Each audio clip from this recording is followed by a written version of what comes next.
Forney, Sunnyvale, Kaufman, Rockwall. Can't forget McCrew over at the Canton campus. Those of you that are watching on your tablets over at Kaufman County Jail, or maybe you're at Sea Life Online, you stumbled on this on demand at YouTube or on Facebook, welcome. Glad that you're here for the message. If you're new to Sea Life, my name is Jeremy. I'm one of the teaching pastors on the staff, and I've got the incredible privilege to get to link arms with all of our campuses here today to bring you one message for all of our different locations. We occasionally like to do this. We call it pressing pause. That's what we're doing. We're pressing pause on our Thessalonians series in order for you to hear this one here today. We do this because sometimes there are some messages that feel particularly burdensome or important for our different teaching pastors, and this is one of them here for me. I started writing this, first put pen to paper back in 2018 or 2019, somewhere around there. I heard Pastor J.D. Greer at the Summit Church and Pastor Craig Rochelle at Life Church preach on the life of Elijah, and that was like the seedbed for all of this. And so, like I said, several years ago, I started writing and got inspired by their work. And so I preached at the Kaufman campus a version of this in 2019 that felt important, felt relevant to them.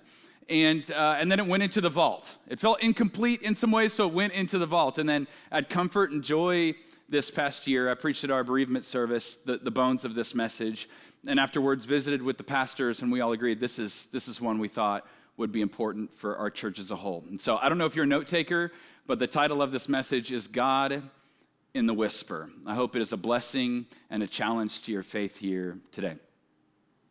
I grew up in an old Southern Baptist church. Anybody feel me on this? Anybody grow up in the old Southern Baptist church, watching online across our campuses? We got any other recovering Baptists in the room? I grew up at an old Southern Baptist church, and it was an important part of my faith, not just because of what they were teaching there, but because of who I got to sit next to. My grandfather, a guy by the name of Bud Fisher, he's my hero. My grandfather was there the day that I was born. My mom was just 19 or 20, and so it was just her in the hospital room. Didn't have a dad in the picture, nothing like that, but my grandfather was there. He was the father figure from the very start. And so I determined from a really young age, it's like, I want to be just like this guy. He's a former pastor, music minister at several different churches across the U.S., and so I used to sit by him at church, and I'll tell you, I have modeled my life in some ways after this man. I love and appreciate this man so much. But I'll tell you, there is one thing that I absolutely detested. There's one thing that I could not get away from faster, and it was the way this man would sing. On a Sunday morning, the way this guy would sing, it was repulsive, which is amazing to me because, like I said, he was a music minister. He had this deep bass, baritone voice, and so we'd be at the front of the pews together, and he would sing those classic hymns. He'd sing, everybody else in the audience, the choir, they're singing the melody, "It is well," and he would sing that bass line, "It is well," and with my soul. He would just sing it with everything in him, and I would just be dying inside at the bottom of this pew, cringing. Please, don't anybody look over here. Don't associate me with this man. And he used to look at me, and he'd be in the middle of singing, and he would say, "Jer, I just love singing to the Father." And I would think to myself, I don't know if the Father loves that you're singing to him. He just would love to sing. He sang with everything that was in him. And, it's ironic to me now and hard. I would find myself again alone in a hospital room with him several years later. He passed in 2021, and I got to sing those songs to him as he passed. It's ironic, 7-year-old Jeremy couldn't get out of the pew fast enough. But 37-year-old Jeremy, what I would give for just 5 more minutes, After he passed in 21, lots of people had some great advice to give about how you deal with grief and how you deal with loss. And we all go through loss in different ways, right? Marriages have ended, relationships have been broken, we've lost spouses, children, parents, grandparents. You've been through it. At some point, you stick around in life and you'll experience loss. And the big question is like, what do you do in the meantime? How do you handle that? What do you do in those circumstances? How do you get on with life after that? And when we talk about grief, grief is, when we say that word, it hardly fits the bill of what so many of us are carrying around or so many of us have been through. The word itself is about as sterile as it comes. This is the way that Webster defines grief. Webster defines it as a deep and poignant distress caused by or as if by bereavement. Like that sounds like Webster got a committee together to describe an emotion he's never felt before, right? This is as sterile as it comes. In my own words, grief is one of those things, it is the most avoided emotion, right? It's the thing that all of us are trying to steer away from. It's painful, it's difficult, it's messy. It's not even like necessarily a burden, but it is something that in the most inopportune times, out of nowhere, it's like a blanket that's just thrown on you. It affects you physically, emotionally, mentally, spiritually. It can cause you to feel exhausted when you should be alert, and it can cause you to feel alert in the middle of the night when you should be sleeping. It's something that, this kind of pain, if you've been through it, it's white hot, it's searing. It's something that people of all genders, all races, all backgrounds, it's a cultural certainty. You will go through it. It's a global for sure. And yet when you do, you never feel more alone, right? What do you do in the meantime? What do you do when you've gone through pain like that? I don't know if there's anybody that knows the whiplash of victory and defeat better than the prophet Elijah. And I want to look at a story today that if you spent any time in those old churches growing up, I think it'll ring very familiar to you, but my prayer is today you'll get a fresh look at exactly what's going on here. We're going to be in 1 Kings chapter 19 here, and we're looking at a very famous moment within the scriptures, right? Elijah is meeting with these false prophets of Baal, and they're backed by King Ahab. This is a wicked king who's done so much injustice and wrongdoing to this nation here. And so Elijah shows up, this big confrontation, and he's confident. You know, there are all these false prophets, and they're busy calling down fire from heaven in order to light this altar and show Elijah that their false God is actually the true God, that Baal really is who he says he is. They're ready to show this off to Elijah, but Elijah is confident. He's laughing in this moment. He's making fun of them because of the context that Elijah has. Like he's experienced so much victory in following God. He's been the conduit. He's seen so many miracles flow straight from him. Remember, to this point, Elijah has raised the widow's son. Elijah has seen oil pour forth and it never end. Elijah has prayed and the weather has changed. He's seen God do some miraculous things, and this is about to be no different. And so while they're dancing around the altar and they're praying for their false god to come through, Elijah finally strikes up a prayer to heaven. Fire falls, the altar is consumed. Elijah takes the false prophets out back, he kills them all.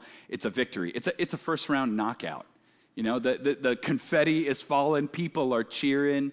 And you'd think as Elijah retreats after this moment that he would go just chest proud, head held up high, ready to tackle what's next. But life happens the way life does. Like after there's a routine and after you're just settled, then pain hits and everything changes. And I want you to notice the way that God handles Elijah's pain today. I think it'll give you tremendous comfort. This is 1 Kings chapter 19. It says this: when Ahab got home, he told Jezebel everything Elijah had done, including the way he'd killed all the prophets of Baal. And so Jezebel sent this message to Elijah: may the gods strike me and even kill me if by this time tomorrow I've not killed you just as you killed them. Elijah was afraid and he fled for his life. He went to Beersheba, a town in Judah, and he left his servant there. And then he went on alone into the wilderness, traveling all day. He sat down under a solitary broom tree and he prayed that he might die. I've had enough, God. Take my life. I'm no better than my ancestors who've already died. You ever felt that before? You ever you've experienced enough victory, you've experienced enough life, you get in your routine, you know it's coming, and then when pain hits, you think, God, I'm tapping out. I've had enough. No more. Too much. I can't do this anymore. Have you ever prayed that? You ever been there before? This is the kind of stuff that we don't talk about often in church, right? Elijah's done the math. He's like, I was faithful. I did everything that God asked. I performed the miracles. I was the conduit. I was witness to all these amazing things. When everybody else was faithless, I remained faithful. And yet, Ahab is still in power. Jezebel wants me dead. The false prophets of Baal, even though I killed them, they're resurrecting a whole new cause here. What gives? Like, I've done everything right. And I think if this were to happen in the present day, I can see some well-meaning Christians coming to Elijah as he curls up under that broom tree and he prays that God would end it, and he prayed for mercy, and he prayed for this to all fade away. I can see some well-meaning Christians in the present day context. I can see them coming up with those spring-loaded, like trite one-liners that silver line pain, you know? Oh, Elijah, hey, come on. Have you read Romans 8? All things work to the good, okay? God's got a plan. Jeremiah 29:11. God's got a plan for your life. Elijah, what are you worried about? Elijah, why are you depressed? Let the joy of the Lord be your strength. Elijah, his mercies are new every morning. Haven't you read that? Don't you know what the Bible says, Elijah? Elijah, your prophet friends that have all been killed, they're in a better place, Elijah. Why are you so upset? And if Elijah's hearing this, I can just imagine him saying to himself, will you shut up? Like, I know God gets the victory. You don't have to remind me that God gets the victory. I know how this ends. But what do you do in the meantime? Like, what do you do between the time of loss and ultimate victory? I've read the end of the book. I know that God has the final say, but what do you do in between? We as Christians, we love to bookend this one, man. We love it. When we talk about the life of Jesus Christ, you talk about Friday and how traumatic the crucifixion was and how awful the crucifixion was. We think about how terrible everything that Jesus had to go through was. And then we talk about Sunday, right? The glory of the resurrection and the victory and the triumph of Jesus and beating the grave. But you know what doesn't get a lot of airtime? You know what not a lot of people are talking about? This is the hardest day of the week is Saturday.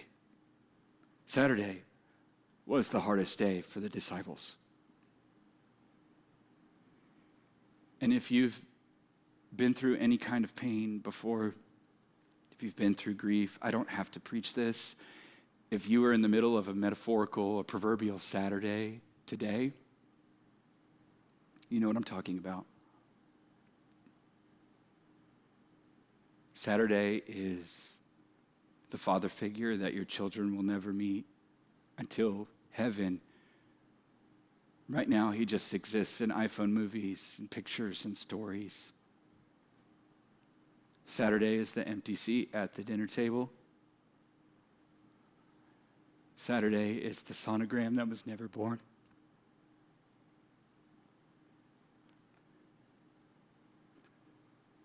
Saturday is the indention on the other side of the mattress where your spouse should be. Oh, we love to talk about Friday. We love to talk about Sunday, but Saturday doesn't get a lot of airtime. I hope this is a comfort for you today, church, because the Bible has a lot to say about Saturday.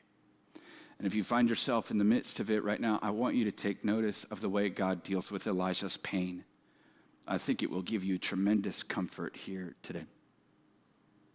I'm going to frame this as things to remember along the way. As we read Elijah's story, I want you to notice the different ways that God meets Elijah in the midst of his pain. Write these down. Again, I'm going to frame these as things to remember for the journey ahead. This is the text. It says this: Then he lay down and he slept under the broom tree. But as Elijah was sleeping, an angel touched him and told him, "Get up and eat."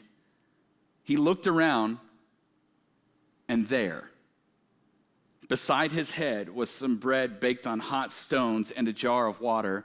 And so he ate and he drank and he laid down again. And then the angel of the Lord came again and touched him and said, "Get up, eat some more, or the journey ahead will be too much for you, Elijah." And so he got up, he ate, he drank, and the food gave him enough strength to travel 40 days and 40 nights to Mount Sinai, the mountain of God. And there he came to a cave where he spent the night. You need to write this down. You need to remember that God meets me there. Like right in the midst of the pain. Like you're seeing this here. The last recorded prayer that we have of Elijah's is him saying, God, I don't want to do this anymore. I don't want to be alive. It's over for me. I'm no better than my ancestors. I just want to go. I just want this to be done. And it's right there that God meets Elijah. Like when the angel shows up, he doesn't come to Elijah and say, hey, pick yourself up, man. Clean yourself up. Like think positive thoughts. Why are you so negative? You know, God's going to get the victory. Come on, Elijah. Come on, you really need to trust God. God has a plan for you. He doesn't say any of that. He meets him with physical touch. Elijah, come on, get up. Eat something. And then this is what I love about this passage. The angel acknowledges the pain. He acknowledges that the way forward is going to be hard. Like a lot of times, we steer out of that ditch. We want to pretend like it doesn't exist, but he's like, no. I'm not asking you to act like things aren't hard. The way ahead is going to be difficult, Elijah. Eat something. You're not going to have strength for the day to say, God meets you right there, right in the midst of the pain. He doesn't expect you to be further along. He doesn't expect you to somehow get over this. He doesn't expect you to just somehow think happy thoughts and pull yourself out of it. He meets him right there. And the reason why, there's a little bit of conjecture here, but the reason why I think God does this is because God understands. Is because in 900 years, Jesus Christ would strap on flesh and he'd be born as a baby and he would live a sinless life. 33 years on this earth, he would know what it was like to thirst and to hunger and to feel betrayed and to feel hurt and pain and agony and suffering. He would understand. In our Beauty of Jesus series, we cross these lines here. This is the beauty of this incarnation. This is why God understands, is that God, he knows what it is like to have these very same feelings. He didn't expect you to just get over them. No, he meets you right there, right in the pain. And Elijah, he goes from there to Mount Sinai, and he's there at a cave, and the text says, the Lord said to him, what are you doing here, Elijah? And Elijah replied, I've zealously served you, God, but the people of Israel, they've broken their covenant with you. They've torn down your altars. They've killed every one of your prophets, and I'm the only one left. And now they're trying to kill me too. You see this, how quickly things went from why me to why God. He's like, why God? I've done everything right. I've done everything. It's all been part of the bargain. I've done everything that you've asked. Why in the world would you let this happen to me? This is a common thing with us, isn't it? Like some of that victim mentality. You see it starting to bleed through in the scriptures here. And the reason why I bring this up is because this could have easily been omitted from the Bible. Like when the Bible committee got together and they started drafting what the order of this thing was going to be and what the books would contain, when they started writing this thing out, they could have read this passage and thought, it's kind of depressing. And Elijah doesn't seem like he's really getting the message here. What we need is some more encouraging stuff. We need let's get some more blessing talk. Let's get some more favor talk. Can we get some more glory talk in here? Let's put some of that in. But instead, this remains, and I think that this is here in the scriptures for a reason. The reason why God keeps this here is because he wants you to know that it is okay to be deeply honest with God. Remember that you can be honest with God. God can handle your honesty. I think God put this passage here because of the way that Elijah begins to talk back to God. I mean, if you study this here, what Elijah says is true, but it's not accurate. Like Elijah just spits out his feelings. He just lets God have it here. And the lament, it's honest, but it's not accurate. Like, look at what he says here. He says, I've been zealous for you. That's true. The Israelites have rejected you. That's true. Elijah's speaking truth to God. They've killed your prophets, God. That's true. But then he says this, I'm the only one left, God. And that is patently false. That is not true. Like Elijah is not the only one left. God is raising up 7,000 secret agents to follow him. He's about to work in a pagan king that Elijah's never even heard of. Elisha, Another prophet is on the way who's twice as powerful as Elijah, but Elijah just feels alone in the moment. And God doesn't correct him here. God's not, well, actually, no. He lets him be honest with him here. But you've got to be careful about this, because this is what happens. Like when you start to find yourself in circumstances of pain and find yourself in circumstances of sorrow and loss, like a few true things can lead you to dangerously false conclusions, right? Like a few things that happen along the way. God, they've killed your prophets. God, that I'm the only one left. God, all these things that may happen along the way to you. You may say to yourself, God, I've gone through loss. I'll never be happy again. And sure, you've gone through loss, but it doesn't mean that you'll never be happy again. God, my marriage is over. I'll never see joy again. Yeah, maybe it is, but it doesn't mean that you'll never feel joy again. Like the circumstances may be true, but the momentum of those things can lead you to some really untrue things. And Elijah was just convinced that he was alone because of everything that he'd been through. And that simply wasn't the truth. The text goes on, he pours out his heart to God, and it says this, "Go out, stand before me on the mountain," the Lord told him. Elijah pours his heart out. He's honest before God. He shares it all. And God says, "Go out before me on the mountain." And as Elijah stood there, the Lord passed by, and a mighty windstorm hit the mountain. It was such a terrible blast that the rocks were torn loose, but the Lord was not in the wind. And after the wind, there was an earthquake, but the Lord was not in the earthquake. And after the earthquake, there was a fire, but the Lord was not in the fire. And after the fire, there was the sound of a gentle whisper. And when Elijah heard it, he wrapped his face in his cloak, and he went out, and he stood at the entrance of the cave. And a voice said, "What are you doing here, Elijah?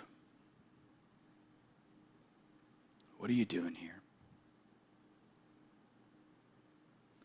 You know, when God asks a question,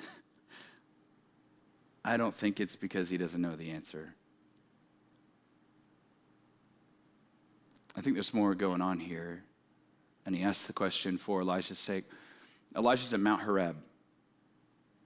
Another name for Mount Horeb is Mount Sinai.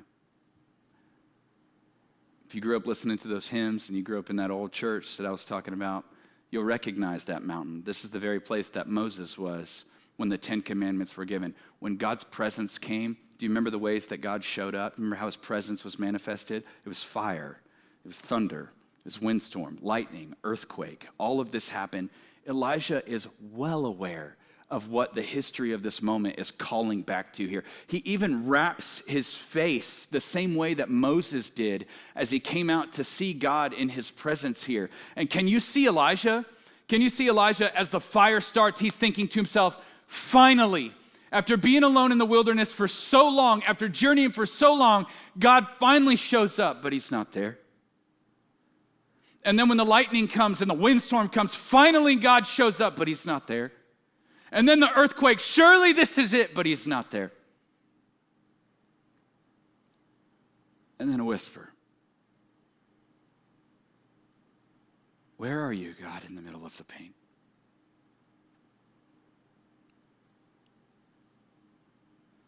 You know, if you attended our church in 2018, there's no doubt in my mind you'll have heard this story from me, because it was, my wife and I were walking through it just as we had come on as pastors here at Sea Life.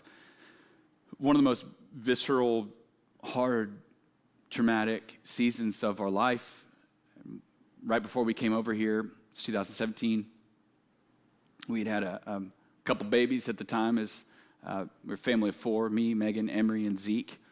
And we were excited to tell everybody about baby number 3 that Megan was pregnant with. We've always felt like God was leading us towards a big family, and so we were youth pastors at the time. We were excited to share it with our church, and excited to tell our friends and family. And so I stayed late one night working at the church on a youth event Wednesday evening, and the students were about to show up.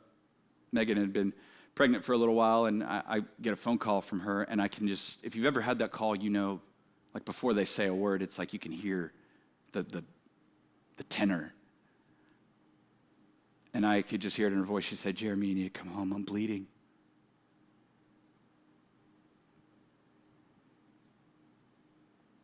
I left the youth event that night, drove home, and she would miscarry our baby in the bathroom.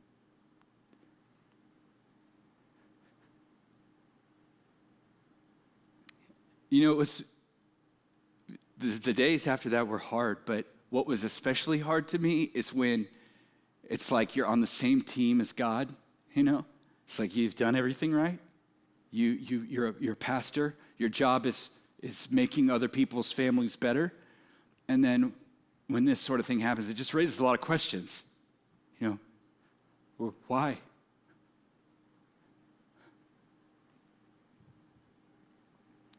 And so, a few months would pass, and time would begin to heal that. God would begin to heal those wounds. But I carried around this seed of bitterness in me for a long time, for about a year. And just a few months after the entire event, had a student in my student ministry, a kid named Tyler Kwasnicka. Never forget Tyler. I still keep in touch with Tyler. I love him so much. He's unmissable. He wore the same green jacket everywhere he went. He had bright red hair. Theater kid. He loved being a part of the theater at Poteet High School. And so Tyler, he came up to me a couple months after this event, and he invited me out to go see his theater performance at Poteet. So I, being a good youth pastor, I was like, yeah, absolutely, I'll do it. So I left Megan at home with the kids, and I went to Poteet. And so there I was that night. I sat towards the back of the room. Full crowd. Curtains are down. Curtains are closed. And so the lights begin to dim, and the curtains open up. And I don't have great vision, but I'm like, looking out, and I'm trying to make the characters on the stage. And like I said, Tyler is unmissable. He is an unmistakable character. And so I'm looking, and he's not on the stage.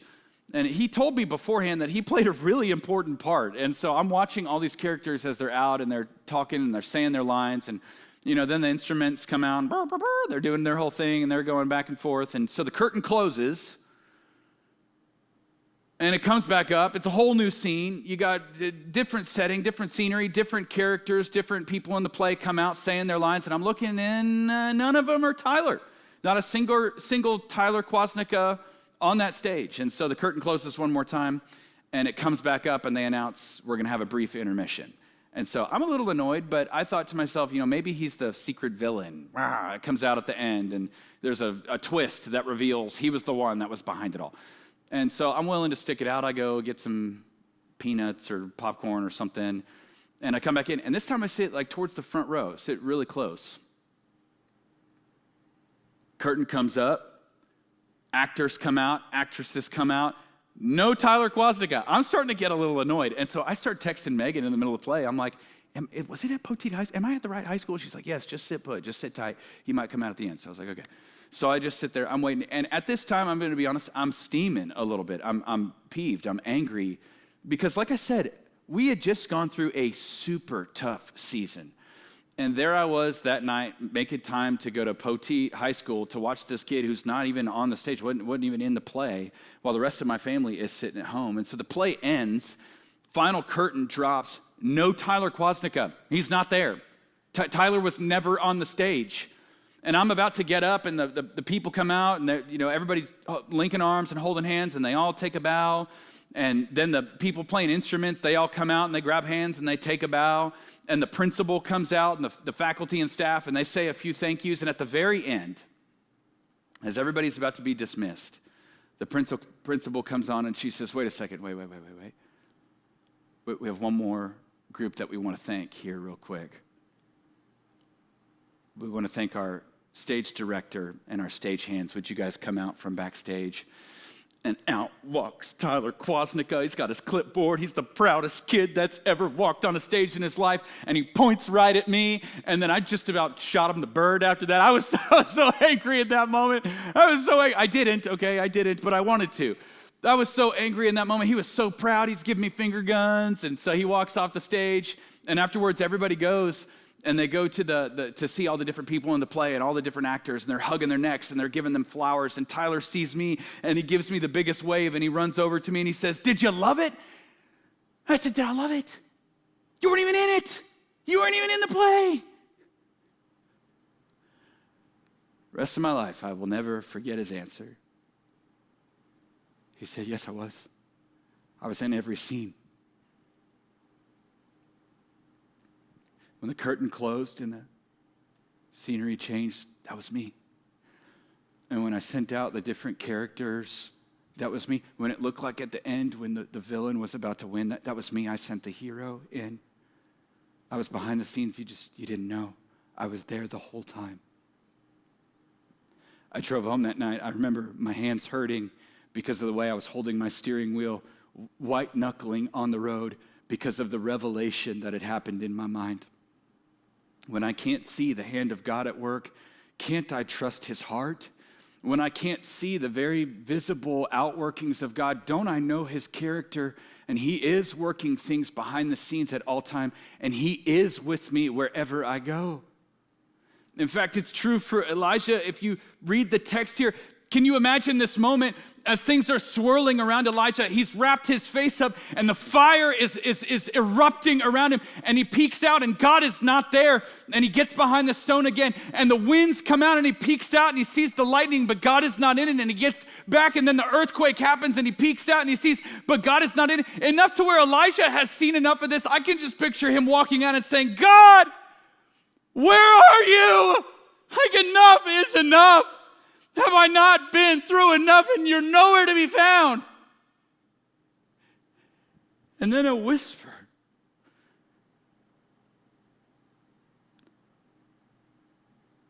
In the middle of the pain, in the middle of the sorrow, a whisper.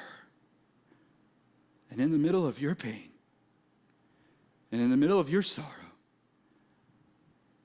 I know you can sense his whisper. See, life. You know why God whispers? He whispers because he's close. Not because he's far, not because he's absent, not because he wasn't there, not because he wasn't present. He whispers because he's close. Elijah wasn't alone.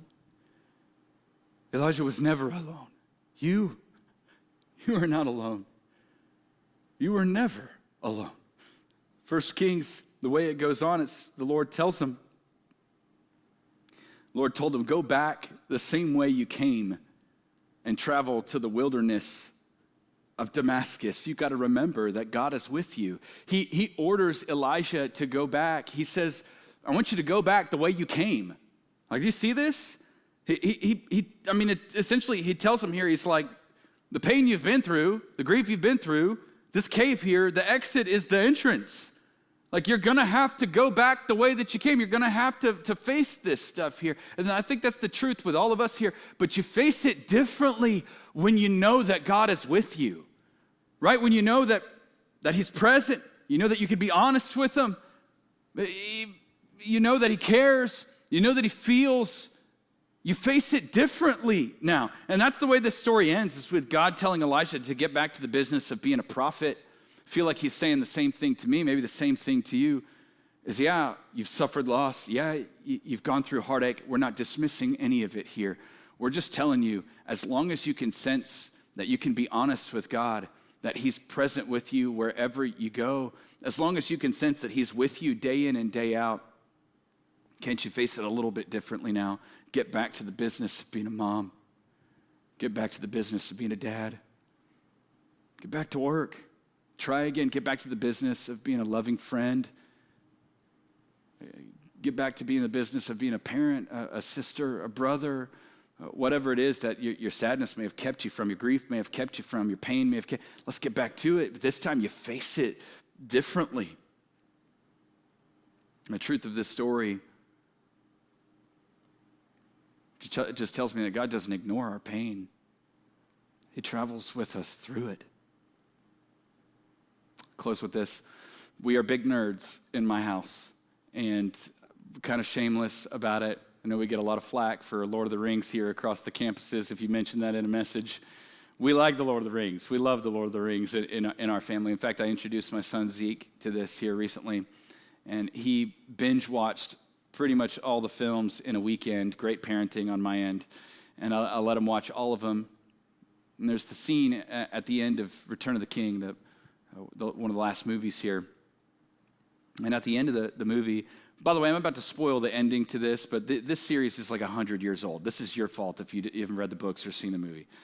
At the end, there's a scene where good and evil are fighting, and evil is winning. And it seems like the darkness is covering the land. And there's this character, a guy by the name of Sam.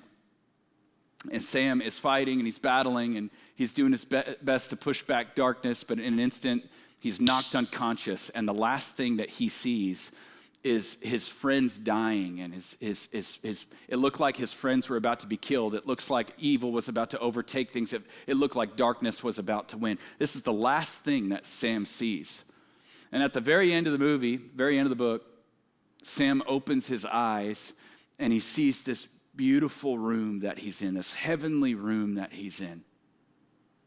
And as he's examining things all around him, one by one, each one of his friends begins to walk in, and they're laughing and they're hugging one another and they're weeping because the very last thing that he saw, it looked like darkness had triumphed. It looked like evil had won. It looked like the forces of darkness were victorious, but he was realizing that in the end, there was a victory. And Sam has this line that is iconic, and I repeat it to myself every so often to remind myself that God is with me and that the story isn't over. He simply says this. He leaps up in bed and he shouts this question: will everything sad come untrue? And in Christianity, the answer is an emphatic yes. Everything sad will someday come untrue. Every bit of your grief will indeed become undone, that God will reconcile the accounts and he will make things good. He will wipe away every tear from your eye. He will comfort you, that all things will be made new. But until then, it is a long Saturday. Sunday is coming, but it is a long Saturday. Things are a little different, though, when I realize God meets me there, that I can be honest with him along the way, and that he's with me wherever I go. And with that, I can face tomorrow. With that, I can say, it is well with my soul. God bless you, Sea Life.